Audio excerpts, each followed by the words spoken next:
Up until now, we've formatted data using cell styles and conditional formatting.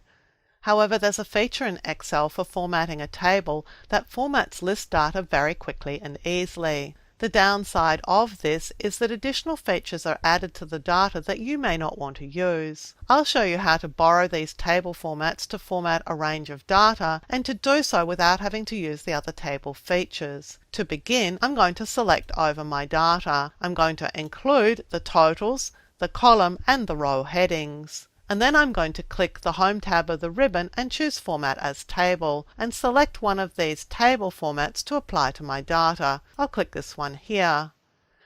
When I click it, I'm prompted by Excel to confirm that this area that's surrounded by the marching ants indeed contains all the data that I want to format. It does, so I'm going to leave that as set.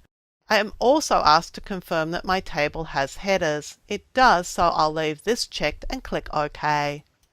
Excel has now applied a table format to my data.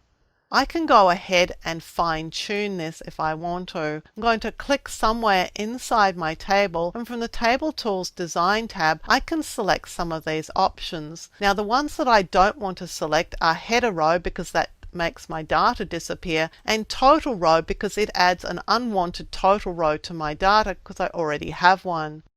But what I can choose is to enable or disable banded rows. And I can also use banded columns if I want to. I can format the last column in a different way and a first column in a different way. When I have this all set up the way I want to see it, it's time for me to get rid of the unwanted table features that I no longer want. I just want the formatting. To do that, I'll click somewhere inside the table so that the Table Tools Design tab appears, and I'll click Convert to Range, and then click Yes to accept to convert the table back to a normal range. When I do this, the special table features are removed, but the formatting stays in place. And now I just have a little bit of a cleanup to do. I'm going to widen this column. I'm going to delete this particular column heading because I don't want it. And I can polish off my numbers by selecting them and applying the comma format to them. And because I don't want any decimal places,